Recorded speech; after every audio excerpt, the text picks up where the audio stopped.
పురాతన కాలంలో ఇజ్రాయెల్ దేశంలో యోనా అనే ప్రవక్త జీవించేవాడు. ఒకరోజు అతను ఊహించని విధంగా దేవుని స్వరం అతని హృదయాన్ని తాకింది.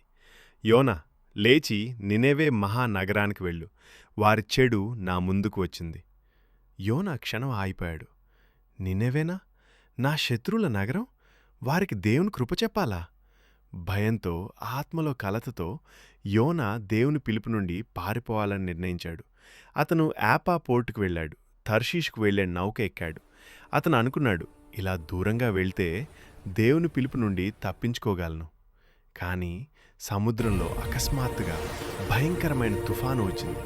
అలలు నౌకను కొట్టాయి, గాలులు అరవాయి. నావికులు భయంతో వణికిపోయారు. నౌక మునిగిపోతోంది. అప్పుడు యోనా తన తప్పును గ్రహించాడు. నేను యెహోవా దేవుని నుండి పారిపోతున్నాను. ఈ తుఫాను నా వల్లే వచ్చింది. నన్ను సముద్రంలో వేయండి.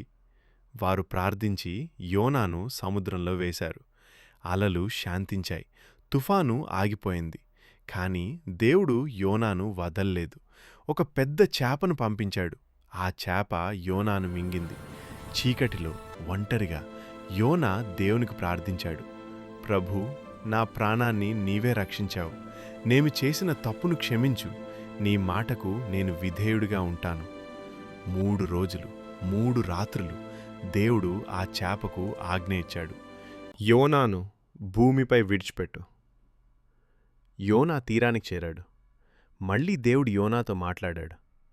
నినెవెకు వెళ్ళు, నేను చెప్పే మాటను ప్రకటించు. ఈసారి యోనా వెనకడు వేయలేదు.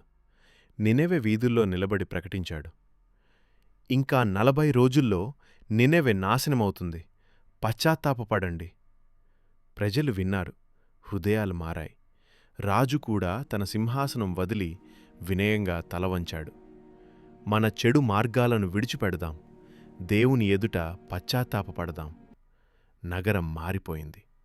దేవుడు వారి మార్పును చూశాడు. వారిపై కరుణ చూపించాడు. నాశనం చేయలేదు. కాని యోనా కోపపడ్డాడు. అప్పుడు దేవుడు అతనికి ఇలా చెప్పాడు, యోనా, నీవు ఒక మొక్క మీద జాలి చూపించావు. అయితే లక్షల మందున్న ఈ నగరంపై నాకు జాలి ఉండకూడదా? యోనా నిశ్శబ్దంగా నిలబడ్డాడు. ఆలోచించాడు. ఈ కథ మనకు చెబుతుంది, దేవుడు న్యాయమయుడే కాదు, కరుణామయుడు. పశ్చాత్తాపపడే హృదయాన్ని ఆయన ఎప్పుడూ తిరస్కరించడు. నువ్వు మారితే నీ జీవితం మారుతుంది.